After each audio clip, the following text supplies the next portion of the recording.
When I was at school, a certain teacher told me that I wouldn't amount to much. To be honest, I was a bit of a show-off.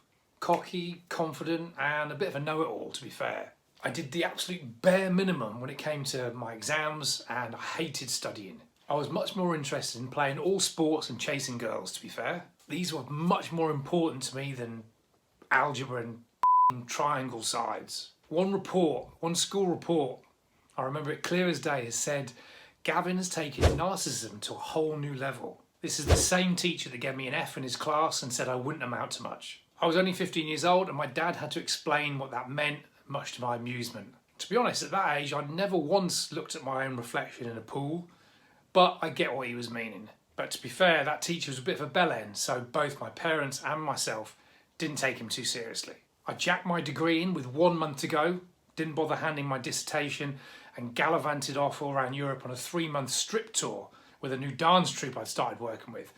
And that's when life began for me. I'd found my calling.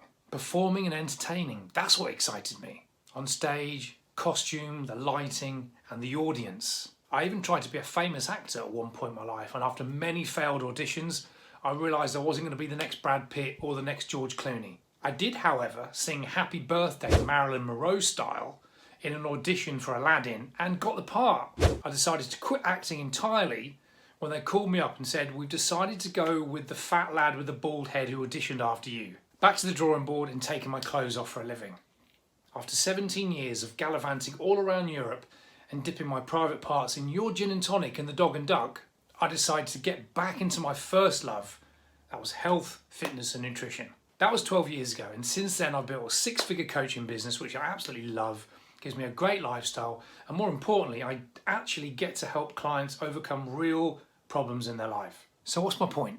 Don't let others' opinions of you become your reality. If I'd listened to that teacher back then, I wouldn't be doing much now. Now I look back at those days over 30 years ago now and I have to smile. Not at myself in a pool to see my reflection, but looking back to see how far I've come. I realise over the years I've learned a lot, and still to this day I've absolutely no clue why algebra and triangles were shoved in my face. Anyone ever told you that you wouldn't amount to much? Ever listened and taken to heart someone's opinion about you? As always, I'd love to know your thoughts.